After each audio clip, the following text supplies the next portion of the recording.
Some people say they don't care about their birthday. But here's the uncomfortable question. If you truly didn't care, why do you hope no one forgets? There's a silent experiment that happens every year. You don't announce it. You don't plan anything. You act casual, and then you wait. You wait to see who remembers.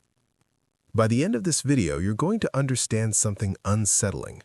Not celebrating your birthday can mean strength, but it can also mean you stopped expecting to matter. And those two are not the same. Most people think birthdays are about cake, parties, or attention. They're not. Birthdays are psychological checkpoints. They measure one thing. Do I feel seen? When someone celebrates loudly, we assume they crave attention. When someone ignores it, we assume they're mature. Both assumptions are wrong, because the real variable isn't noise, it's expectation. Imagine being 10 years old. You mention your birthday weeks in advance. You imagine balloons. Maybe a few friends show up. Maybe they don't. Now imagine that happens more than once. The brain learns something dangerous. Expect less. It hurts less. This is not just learned helplessness, it's anticipatory disappointment. You lower your expectations before reality gets the chance to. So years later, when someone asks, "Are you doing anything for your birthday?" you shrug. "No, it's just another day." But what you're really saying is, "I refuse to give this day the power to hurt me again." That's not maturity, that's emotional armor. And armor feels safe, but it also prevents warmth. Here's where it gets interesting. Some people don't celebrate publicly, but they run a private test.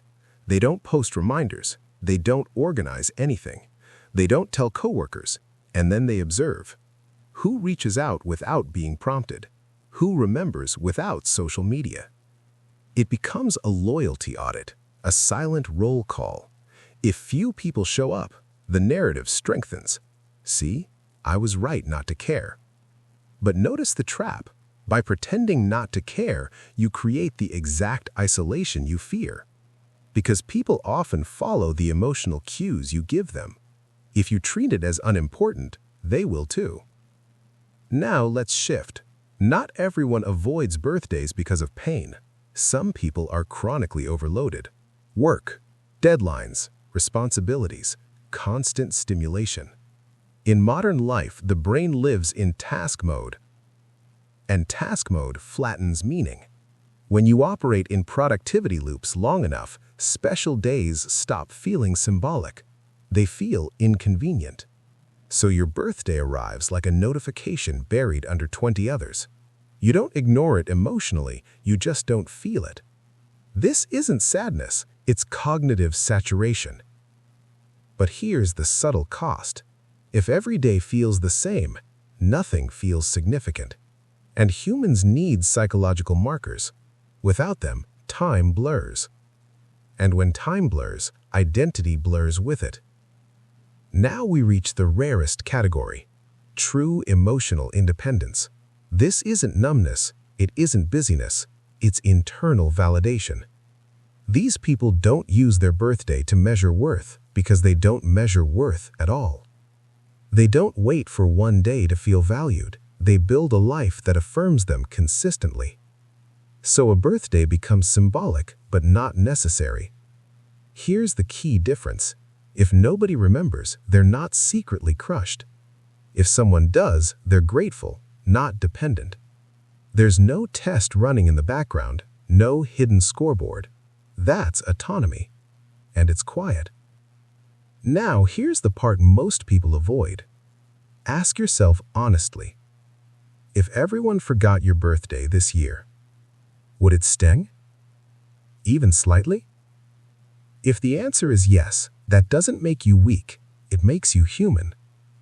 The danger isn't wanting to be remembered. The danger is pretending you don't. Because when you suppress the desire to matter, you don't eliminate it. You bury it. And buried desires turn into resentment. You may tell yourself, "I don't need anyone." But independence built on disappointment is not freedom, it's withdrawal. Birthdays reveal your relationship with visibility. Do you seek it? Avoid it? Test it? Or transcend it? The goal isn't to become someone who throws a massive party, and it's not to become someone who ignores the day entirely. The real maturity is this: to acknowledge you enjoy being remembered without outsourcing your worth to it. To celebrate, not because you need proof you matter, but because marking time is human. Because existence is strange. Because surviving another year is statistically improbable. Because reflection matters. This year, instead of asking, "Should I celebrate or not?" ask something more honest. What does this day represent for me? Growth? Survival? Loneliness? Reinvention? Then choose intentionally. Maybe you host a dinner. Maybe you travel alone. Maybe you write yourself a letter. But do it consciously, not defensively. If you don't celebrate, make sure it's from peace, not protection. Remember the question from the beginning? If you truly didn't care, why do you hope no one forgets? Here's the answer. Because being remembered is not about ego. It's about belonging. And belonging is a biological need. The strongest people aren't the ones who erase that need. They're the ones who understand it, without being ruled by it. So the real question isn't, do you celebrate your birthday? It's this: are you avoiding disappointment? Or have you outgrown dependence? There's a difference.